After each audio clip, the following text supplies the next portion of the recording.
और नाम का वो छोटा सा गांव हिमालय की तलहटी में बसा था, जहां सुबह की पहली किरणें पेड़ों की पत्तियों से छनकर जमीन पर सोने जैसी चमक बिखेरती। हवा में जंगलों की ताजी महक घुली रहती। दूर से बहती नदी की कलकलाहट कान में मधुर संगीत की तरह बजती और गांव के लोग अपने दैनिक कामों में लगे रहते। कोई खेत जोतता, कोई पशुओं को चराता, तो कोई जंगल से लकड़ियां लाता। लेकिन इस शांत गांव में एक अंदरूनी उथल पुथल थी, जो सतह के नीचे छिपी हुई थी।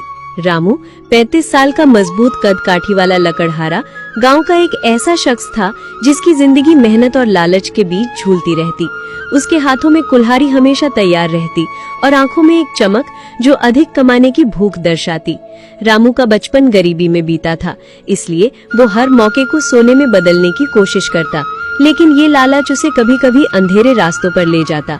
उसकी पत्नी सीमा 30 साल की कोमल और संवेदनशील महिला घर की जिम्मेदारियां संभालती, लेकिन उसका दिल हमेशा रामू की चिंता में डूबा रहता।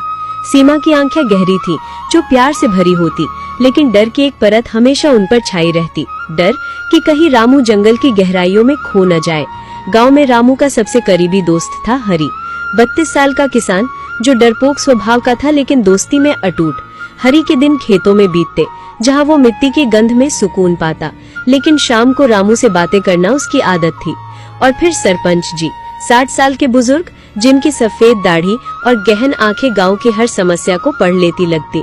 सरपंच जी पुरानी कहानियां सुनाते, रहस्यमय चेतावनियां देते और उनकी आवाज में एक ऐसी गहराई होती जो सुनने वाले को सोचने पर मजबूर कर देती।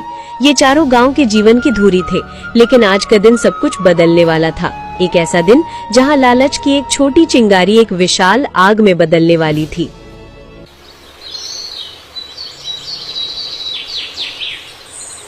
सुबह का समय था। सूरज की किरणें रामू की झोंपड़ी की छप्पर से झांक रही थी। रामू लकड़ी के बेंच पर बैठा चाय की चुस्की ले रहा था। चाय की भाप उसके चेहरे पर गर्माहट बिखेर रही थी। बाहर मुर्गियां चहक रही थी और हवा में ताजी रोटियों की खुशबू फैली हुई थी। रामू की आंखों में उत्साह की चमक थी, लेकिन सीमा की चिंता आज कुछ ज्यादा गहरी लग रही थी। पिछली रात उसे एक बुरा सपना आया था। रामू एक अंधेरी दुनिया में फंसा, जहाँ से कोई रास्ता नहीं। सीमा रसोई में रोटियां सेक रही थी। उसकी उंगलियां चूल्हे की गर्मी से लाल हो रही थीं, लेकिन मन कहीं और था। अरे सीमा, आज जंगल में उस नई जगह पर जाऊंगा जहाँ कल हरी बता रहा था। वहाँ मोटी मोटी लकड़ियां हैं, सोने जैसी चमक वाली। कल्पना कर, अगर मैं उन्हें काटकर बाजार ले गया तो कितने पैसे मिलेंगे।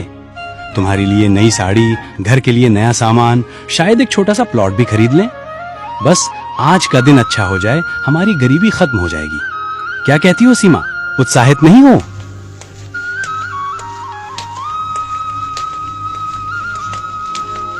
रामू, तुम हर रोज ऐसी बातें करते हो, लेकिन मेरे दिल को चैन नहीं मिलता।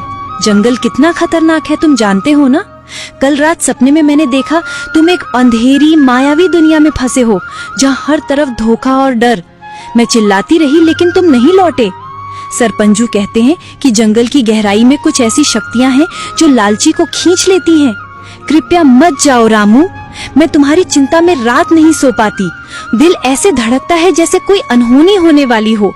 अगर कुछ हो गया तो मैं क्या करूंगी? हमारा ये छोटा सा घर, हमारी सारी यादें, सब तुम पर टिकी हैं। मुझे डर लगता है, बहुत डर। क्या तुम मेरी बात नहीं मानोगे?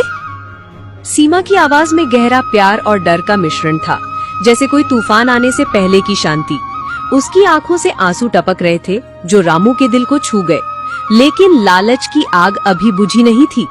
रामू ने उसका हाथ झटका, लेकिन उसके मन में एक छोटा सा संदेह पैदा हो गया। क्या सीमा का सपना कोई संकेत है?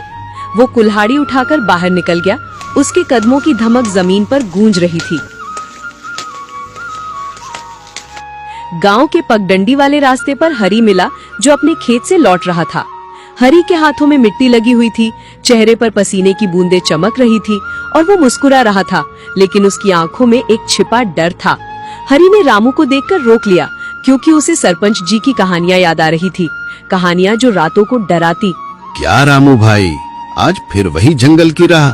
देख, सूरज कितना तेज चमक रहा है, लेकिन मुझे लगता है आज कुछ गड़बड़ है। मैं कहता हूँ मेरे साथ आ, खेत में हाथ बटा।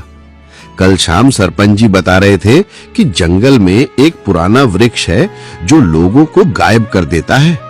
सुना है वहां भूत प्रेत घूमते हैं और जो जाता है वो लौटता नहीं। कभी-कभी उनकी चीखें हवा में गूंजती हैं। तू मजबूत है, लेकिन मैं डरता हूं तेरे लिए भाई। अगर कुछ हुआ तो सीमा भाभी का क्या होगा? मैं तो रात सो नहीं पाया, सोचता रहा कि तू जाएगा तो मैं भी साथ चलूं, लेकिन डर लगता है। चल आज छोड़ दे, कल देखेंगे। अरे हरी, तू तो हमेशा डरता रहता है, जैसे कोई बच्चा जो अंधेरे से डरता हो। मैं रोज जाता हूँ, कभी कुछ हुआ? सरपंच जी की कहानियां बस डराने के लिए हैं, ताकि लोग जंगल ना जाएं। आज अगर अच्छी लकड़ियां मिली तो तुझे भी हिस्सा दूंगा, तेरे खेत के लिए नई हल। शाम को मिलते हैं, तेरी बीवी के लिए कुछ लकड़ियां ले जाना। और हाँ, अगर कुछ हुआ तो तू मुझे ढूंढने आना डरपोक। हरी ने सिर हिलाया, लेकिन उसके चेहरे पर चिंता की गहरी रेखाएं उभर आई। वो मन ही मन प्रार्थना करने लगा, जैसे कोई अनहोनी का अंदेशा हो। रामू आगे बढ़ गया, उसके कदमों से धूल उड़ रही थी। गांव के बीचों बीच चबूतरा था, जहां सरपंच जी बैठे थे। सरपंच जी एक पुरानी पीली पड़ी किताब पढ़ रहे थे। किताब के पन्नों से समय की धूल झड़ रही थी। उनकी आंखें गहरी सोच में डूबी हुई, जैसे वे भविष्य पढ़ रहे हों। रामू को देखकर उन्होंने किताब बंद की और उसे बुलाया। सरपंच जी की आवाज में आज एक अतिरिक्त गंभीरता थी, जैसे वो जानते हों कि क्या होने वाला है। एक ऐसा रहस्य जो गांव की पुरानी कहानियों से जुड़ा था।